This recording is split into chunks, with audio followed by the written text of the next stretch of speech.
রাতাবাড়িতে অনেক বই দেখানো হয় এবং বোঝা যায় যে রাতাবাড়িতে বুট নেই, কিন্তু আজকে চন্দ্রকুমারগঞ্জ থেকে বুঝতে পারা যাচ্ছে যে রাতাবাড়ির মানুষ বড্র উশৃঙ্খল করে না। এর জন্য আমি আপনাদেরকে অনুরোধ করছি, ক্লাস লাইটটি আপনারা জ্বালিয়ে হাফিজ রশিদ সাহেবের সঙ্গে আমরা আছি, একটাবার আমি অনুরোধ করছি করোনা খাটানোর জন্য নয়, হাফিজ সাহেবকে 26 তারিখে রেজিস্ট্রেশন করার জন্য। তৃণমূলের উপরে অনেক কথা আছে।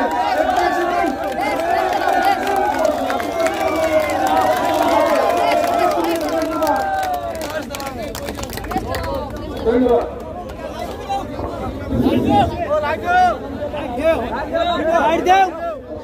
এই সভা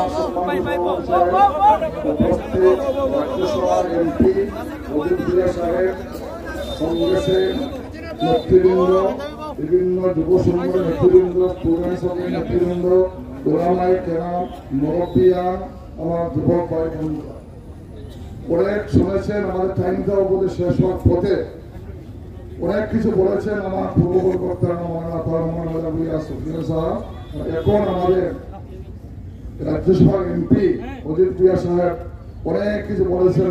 আমি যেগুলো বলতে চাইছিলাম উনি বলেই একটা কথা হলো যে যদি এই দেশে থাকতে হয় ভয় করে আপনারা থাকতে পারবেন না। আমরা আল্লাহকে ইমান এনেছি, হযরত মুহাম্মদ মুস্তাফা সাল্লাল্লাহু আলাইহি ওয়াসাল্লামকে বিশ্বাস করি। আমরা এই যে ভয় দেখাইয়া তুমি এই করে দেবা সেই করে দেবা, ওইটা কিন্তু আমাদের দেখাইয়া তুমি হবে না। আমি আপনাকে বলছি, আইনের বিষয়, আইনের শাসন, আইনের রাজ্য, সংবিধান, গণতন্ত্র যত সময় তোমরা মানবার, আইনটা যত সময় আইনের মাধ্যমে দেশটাকে চালাইবার আমরা শ্রদ্ধা করবো, যে আইন করে আমরা শ্রদ্ধা করবো। কিন্তু আইনের গণ্ডি যদি বাইরে যাও তাহলে তুমি হেমন্ত বিশ্ব শর্মা তোমারও দিন আমি আরাম করে দেবো। কিন্তু তোমার ছেলা বিজয় মালাকা এটা একটা এমএলএ নাকি, এটা কিছু বুঝে একদিন কোনো কথা বলছিল অ্যাসেম্বলিতে, ওরা ধমকি দে, কি ধমকি দেয় যে বুলডোজার লাগাই দেবো ভোট না দিলে। আরে তুমি কে, তোমার ঘরে বুলডোজার যাবে আমি বলবো।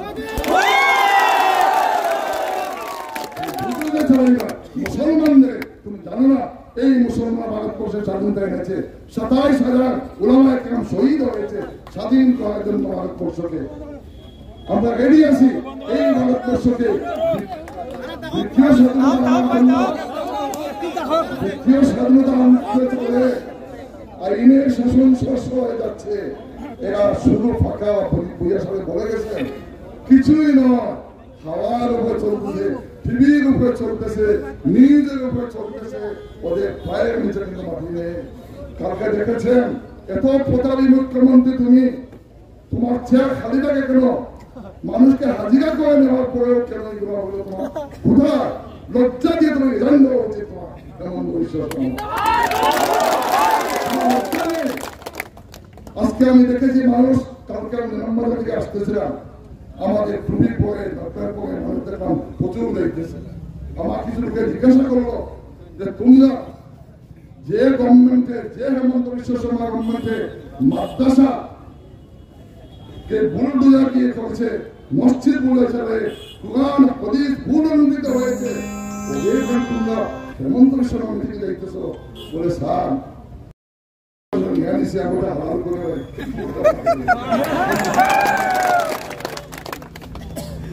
এই মানুষদের আমরা বুঝাইতে পারি আমাদের ভাই, আমাদের ভাই, ওরা ভুল পথে পরিচিত হচ্ছে।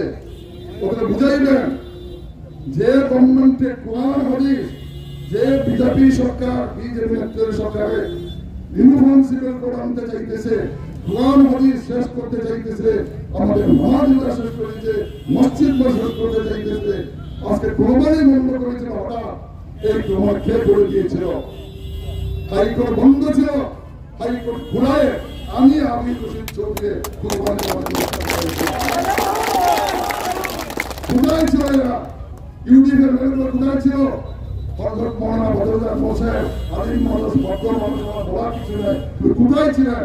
পার্লামেন্টে কথা বলছিলেন এইগুলোর ব্যাপারে? অজিত মিয়া তো পার্লামেন্টে আছেন, উনিও আছেন, অজিত মিয়ার তো বক্তব্য শুনবেন কি বক্তব্য রাখে আর উনি কি বক্তব্য রাখে। আজকে আমাদের মাদ্রাসা, আমাদের কোরআন, আমাদের হাদিস ভুল উন্নত হচ্ছে, ভুল বুঝা দিয়ে আমরা পৃথিবী করতেছি। লজ্জা লাগে না আমাদের? একটু ভয় নাই? আমাকে মন নাই? কুল্লু নাফসিন যায়কাতুল মউত, আমাকে মরবো না আমরা? ইমান, আল্লাহর বিশ্বাস রাখেন, ইমানের বিশ্বাস রাখেন, এই দেশটাকে বাঁচান। মুসলমানের সবচেয়ে কর্তব্য, মানে ইমান, মাতৃভূমিকে বাঁচানো ইমানের অঙ্গ আমাদের। গণতন্ত্র বিপন্নে, সংবিধান বিপন্নে, ধর্মনিরপেক্ষতা বিপন্নে, গতিকে সেই বিপন্ন যেটা হয়েছে ভারতীয় সূত্রদের কাছ থেকে গণতন্ত্র বাঁচাইতে হবে। সংবিধান যদি না থাকে, ভারতের সংবিধান সবচেয়ে পৃথিবীর মধ্যে সবচেয়ে বড় এবং ভালো একটা সংবিধান, যে সংবিধানের জন্য আজকে আমরা এখানে বসে কথা বলতেছি, যা ইচ্ছা খাইতেছি, বলতেছি, দিতেছি, কথা বলতেছি, যেভাবে করতেছি। তুমি কি বলতেছো? মুসলমান টাটিমার পেছনে ভোট লাগে না, টুপিওয়ালার ভোট লাগে না, লুঙ্গিওয়ালার ভোট লাগে না, এই দাড়িওয়ালার ভোট লাগে না, সবজি বিক্রি করা তোমরা তোমাদের এখানে উঠাই দেবো। ওপেনলি বলতেছে একটা মানুষের সংবিধানের নামে শপথ নিয়ে এগুলো কথা বলা যায়। উনিও তো আইনের ছাত্র ছিল, আমি দেখেছি আমাদের দুনিয়ার ছিল হাইকোর্টে প্র্যাকটিস করার পরে এইগুলো করেছিল বড় একটা সুস্থ মগজ, সুস্থ যদি তাকে বলতে পারবো এইগুলো কথা যে ভোট লাগে না আমাদের। গণতান্ত্রিক দেশ, সবাই ভোট। আজকে আমার কংগ্রেস, আমরা সবাই ৬৭ লাখ ভোটার, সব ভোটার গেছে আমার আবেদন। শুধু মুসলমান নয়, শুধু এখানে টি গার্ডেন লাগে, মণিপুরি লাগে, অন্য লাগে, সবাই ভোট আমাদের লাগে।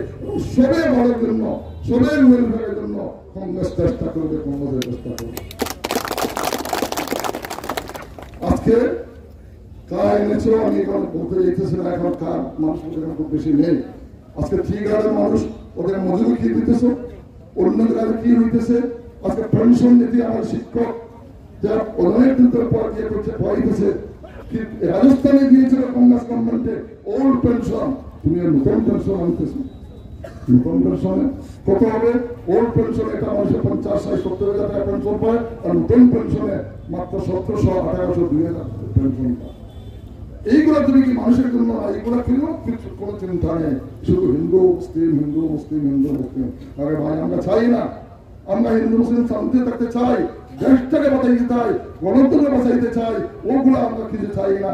এইগুলো যারা করে এই অপশক্তিকে আপনারা আগামী ২৬ তারিখ কিভাবে জবাব দিতে হবে আপনারা জবাব দিবেন আমি আশা করি।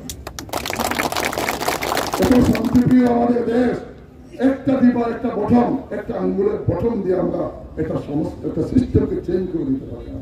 এত বড় শক্তি আমাদের, শান্তিপূর্ণ ভাবে আমরা করতে পারি।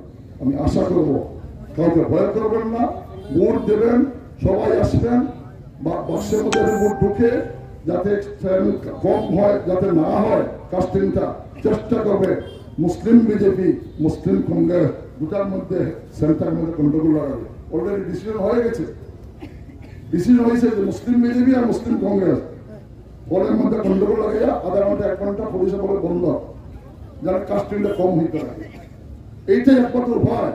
অনেক চেষ্টা করেছে, আমি টিকিট পাওয়ার আগে থেকেই আমাকে যাতে টিকিট দেওয়া না হয়, টিকিট পাওয়ার পরে বারবার চিফ মিনিস্টার আসতেছেন, ক্রেজ দিতেছেন, এই দিতেছেন, সেই দিতেছেন।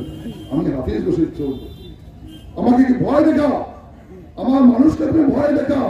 আমি যদি নির্বাচিত হই, আমি দেখবো একটা একটা তোমার স্বাগত করেন কি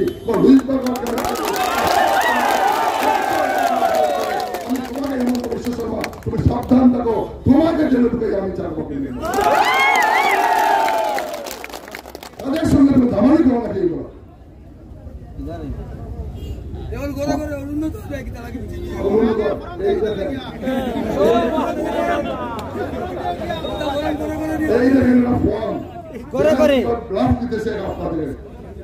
এই ফর্মটা দেখেন,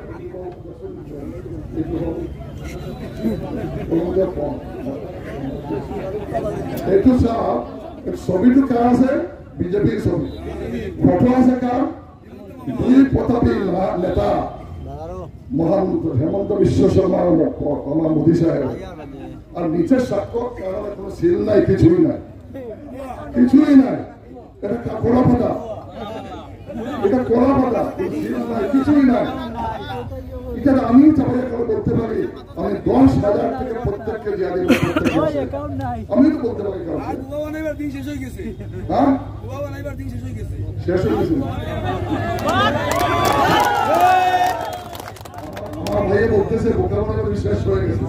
আপনারা আশা করি কাগজ নেবেন, একটা চা খাওয়াইলে বলবেন ওটা আমরা এখন বোকা বলতে বলতে পারেন।